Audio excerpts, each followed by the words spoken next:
Welcome back to the Great Future Sports. This is episode 12. Before we get rolling, like and subscribe and continue to tune in. We have another special guest here at the Boys and Girls Club of Newark, and that is Alia Faranda, team here, and a lifeguard. She's nervous, clearly. But today, we're recording close to dinner time, and so we're going to have dinner. So please excuse us while we have a meal and put it together. But Alia seemed a little bit nervous, so we're going to start with some fun questions, which we like to do with all of our guests while I put my guacamole on my burrito bowl here. And we're going to ask you, well, what's your favorite guilty pleasure if you're eating a meal and watching Netflix? What do you like to have? I would say I would like to have chicken nuggets. Chicken nuggets, but chicken nuggets from where? From McDonald's. McDonald's chicken nuggets. I think I've been saying this a lot, even though I need to lose a few pounds in the midsection. I haven't had McDonald's since 2014. And that was a decision that I made because fast food isn't great, but so are a lot of other things. So, what's your favorite movie? My favorite movie? I don't really have a favorite movie, but I do have a favorite show. And what is that? It's called Good Girls on Netflix. Good Girls? Yeah. What's that about? Basically, it's about three moms. They rob a bank. They rob a bank. They rob a grocery store. A grocery store. And then they didn't know that it was like property of a gang leader. And then I saw that. Yeah. Yeah. Is it a show or a movie? It's a show. Maybe I didn't see that. 4 seasons. Oh, no, I never saw Yeah. that. I saw a movie, something like that. Yeah. So, you have a burrito. Yes. I have a burrito bowl. But what is your absolute favorite food? My favorite food, I'd say, is seafood. Like a boil. Like a boil. Yeah, seafood boil. But like, what's in your boil? Is it everything, or is it like I'd certain say just things? like crabs, shrimp. I don't really want the potatoes that could stay over there. No potatoes? No, I don't really like potatoes. Do you like French fries? I'm not. I eat them sometimes, but I'm not a big fan of French fries. Okay. So, Apple or Android? I know you have a phone somewhere. Apple, only because they have better features. Like Android's okay, but Apple is on top. Like I could FaceTime people, I could see people's locations. I can't do that on Android. So. Step your game up. Yeah. Shit, this got spicy. Coca-Cola or Pepsi? Neither. I don't drink neither one. Ever? No. I drink Dr. Pepper. Dr. Pepper. We might have to throw Dr. Pepper in the mix because there's been a lot of Dr. Pepper, conversations here in reference to the Pepsi and Coca-Cola question. So, are you from New Jersey? No. No. Where are you from? I'm from New York. Brooklyn. Brooklyn, New York. And I grew up here in Newark. Some of the older folks, like my aunt, would say that Newark is like a smaller Brooklyn. So we have to ask this question now that you've told people you're from Brooklyn, but you're here in Newark. What's the better city? Brooklyn. Wrong answer. Sorry. It's Brooklyn. They have like more things out there. It's kind of boring in Newark. For you. For me. So, would you define yourself as a good person?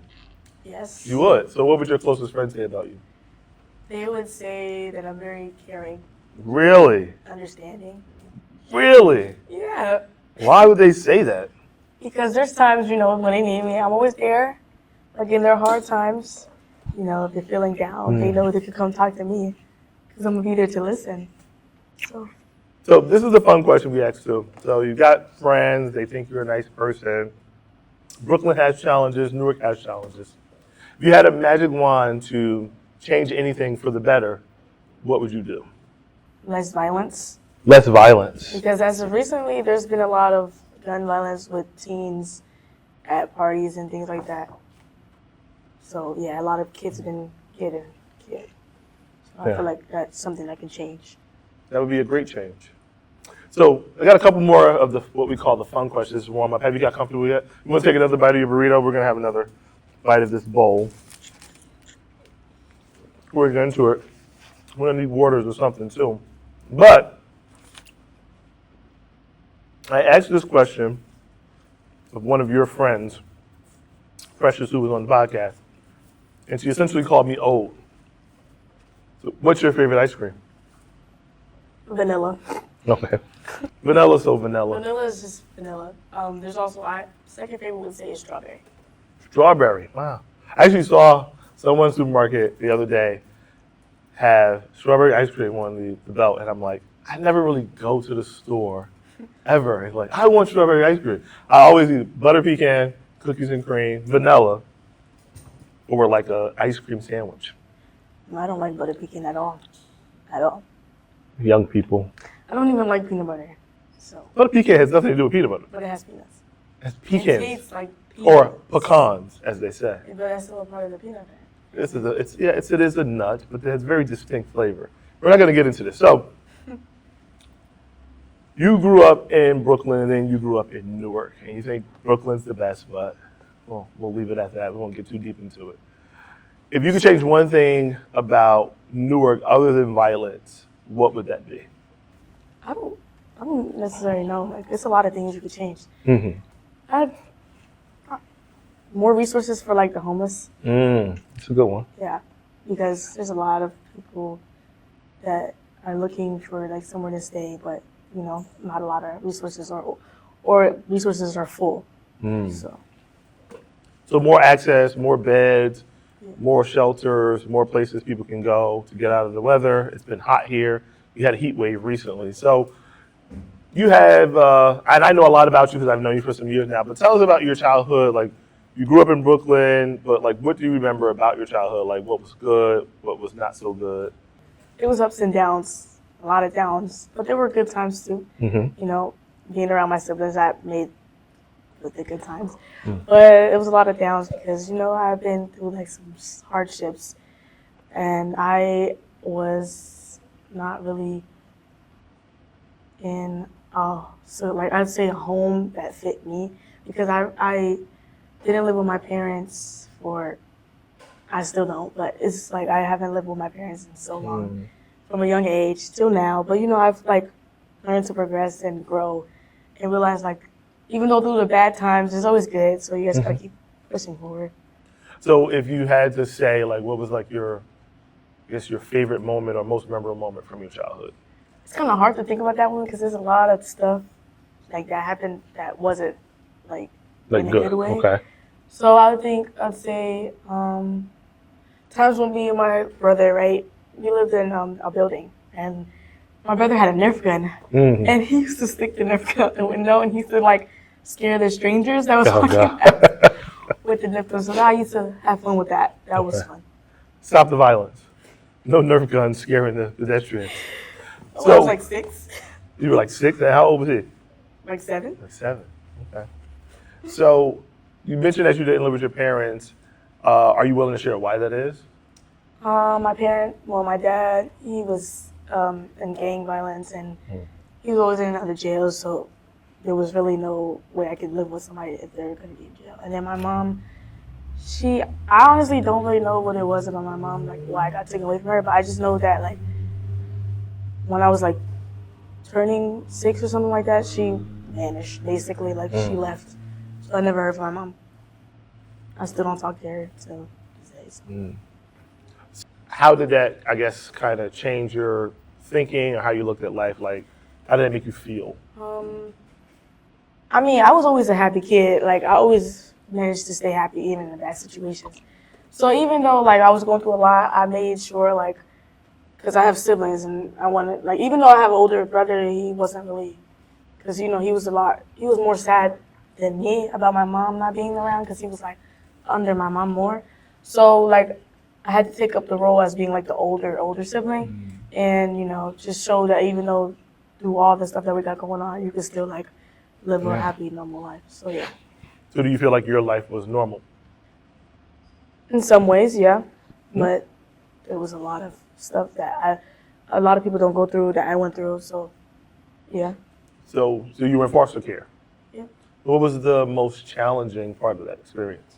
Not being able to be around my own family and having to live with other people, especially if they had kids. That was like one of the hardest things. Like you could see the difference in the way they treat their kid and the foster kid.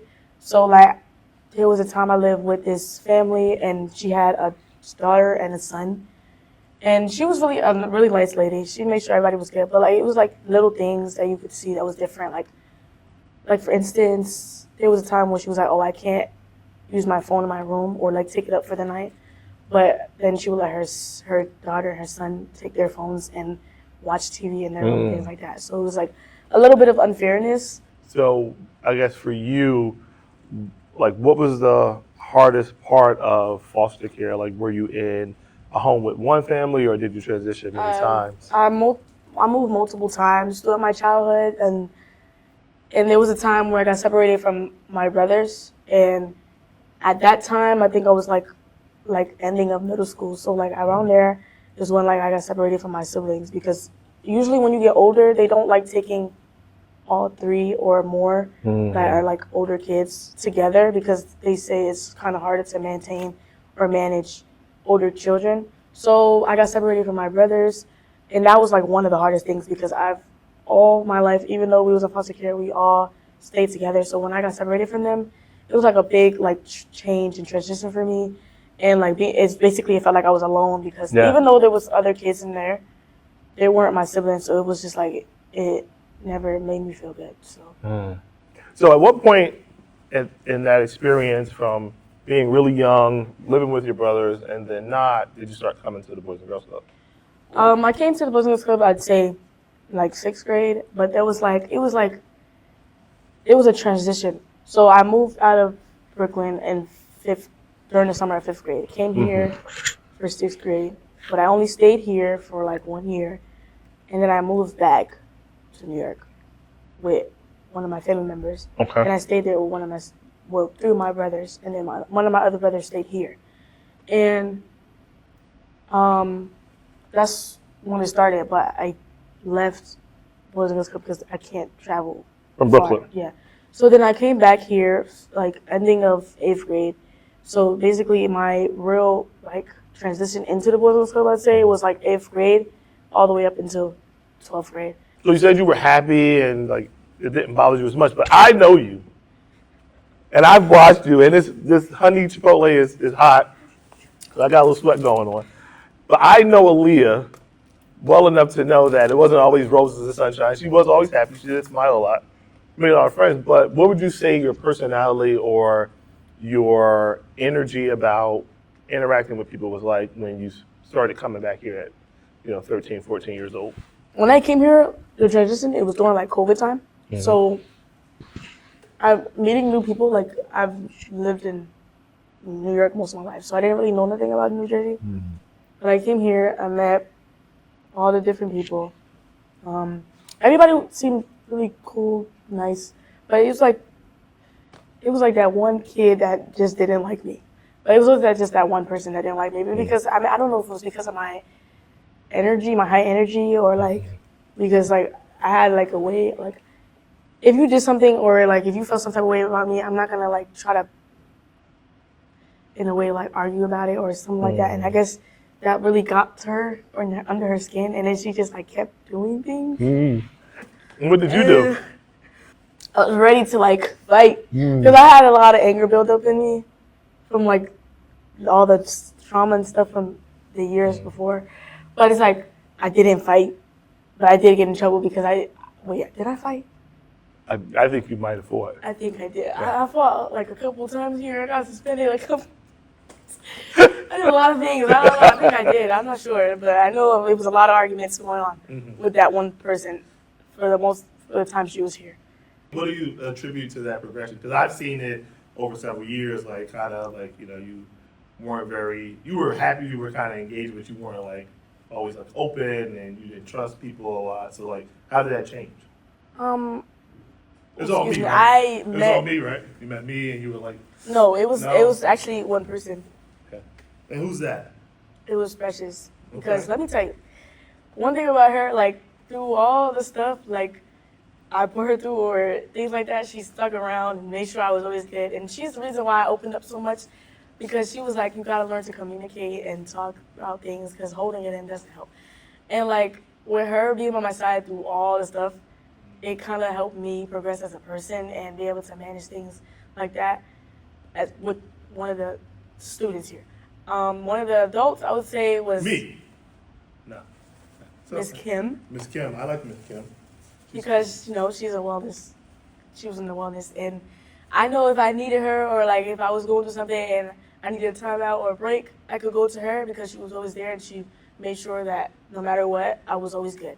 Kim's awesome, and I just like to joke around, but I've been around Aaliyah because I hang with the team sometimes, and I go to their advocacy events, and the Keystone Conference, which is a leadership program. Aaliyah's been a part of that, but you also, the last 2 years, been a Youth of the Year runner-up, and you got essentially second place to the vote with you and Precious had an episode on the Great Futures Forge, and she's our Youth of the Year. It was 5-4.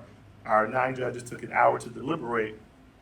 What was that experience like going through the process and kind of, getting to the point where you were almost the winner? Like, how did that feel?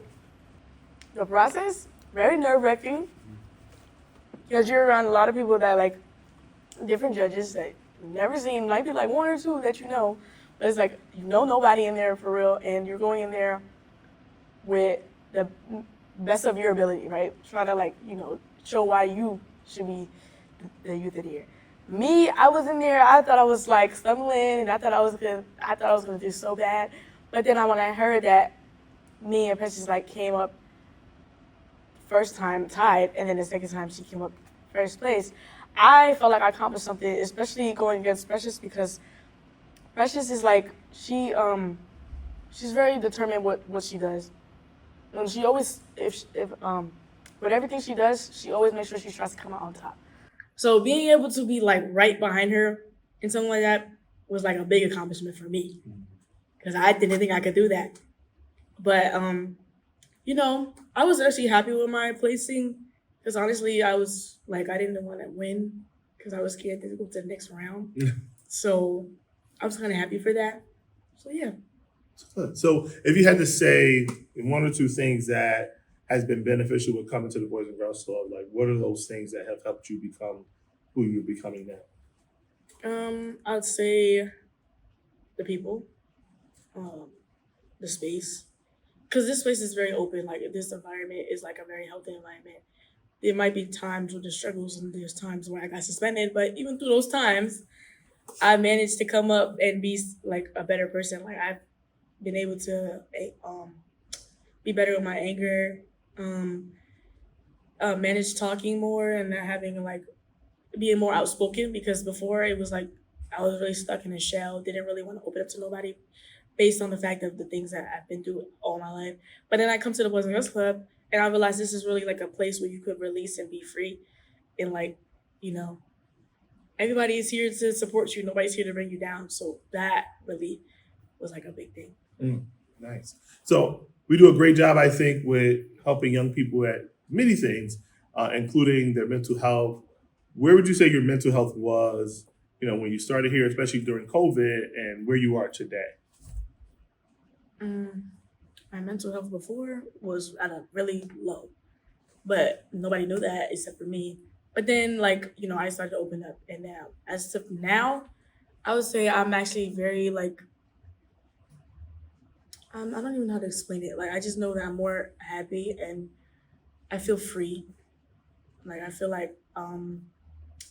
I've been able to let go of a lot of things and my shoulders feel lifted, if in a way. I've lifted a lot of heavy things. So yeah, my mental health is 10 times better than when I first started. Because before I was very angry, very sad. Yeah. And the burrito helps. Yeah, because I love food, guys. Yeah, me too. So I'm going to ask this question because I like to ask this question of our young people. You're technically an adult now, and you're working here. You're a lifeguard. If you could change one thing about the Boys and Girls Club to make it better, what would that be? To make it better? Yeah. You can be honest. Honestly, every time somebody asks me this question, I always have a struggle to figure it out because everything's been so good to me. I don't know. No, good. I like the sound of that. That means I've been doing a good job. Yeah. And Miss Kim. Yeah. And even Precious, even she works here now, even though she hasn't graduated high school. And she's also a lifeguard and STEM ambassador. So what would you tell young people?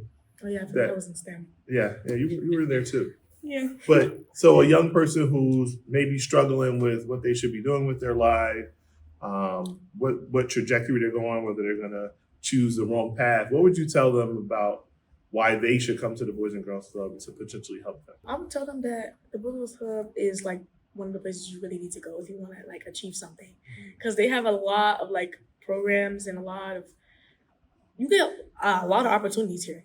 Such as? Like, you get a work opportunity. Right. You get financial literacy opportunities. Like, you get to understand what it's like with managing money. You get different programs. You even get to learn how to swim. So, what more do you want? Like, but like, I like that answer. Yeah. So I'm fine with it. So, thinking about kind of the future, you just graduated from high school. How does that feel? Oh, it was a big step. Okay. Because, like, in the beginning, it just felt like a normal day. I didn't really have like no feeling on it. But now that I'm like getting ready to transition into my next step, which is moving to the Army. To the Army? Yeah. Okay. It really made me realize like I really came a long way, because from the beginning of high school till now is like a big change. You really see a lot of things, like, and you understand a lot more as you become older. And I've learned to mature more, and I don't know, like graduating really made me realize like I'm really an adult. So. And you're just getting started. Yeah. So why did you choose the Army? I chose the Army because of a lot of hardships. And I feel like that was a way to get away from a lot of things, because I've always gone through things. But now, as I've graduated, I feel a lot more at ease. So going to the Army is like was an escape, and able to like, have the opportunity to be able to travel the world too, get to see the world, things like that. Those are good reasons. And I think, one of the things I want to ask you in thinking about that, right, is your parents had some hardships that created hardships for you and your brothers, and you graduated high school, you're going to the Army.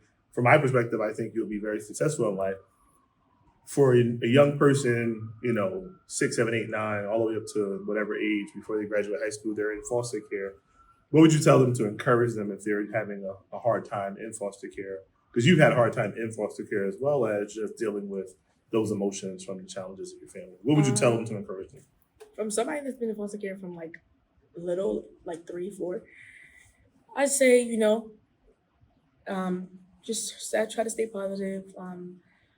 Don't let the bad things bring you down, because if they bring you down, then you end up on a cycle of a lot of mental health issues. And, to avoid that, just try to like think about the opportunities you might have later on in life, or think about like how you're going to prove to people how they made you seem like a bad person. Show them how you're not, and how you're going to prove to them that even though through all of this, you're going to step up and be something better than what they thought you was going to be.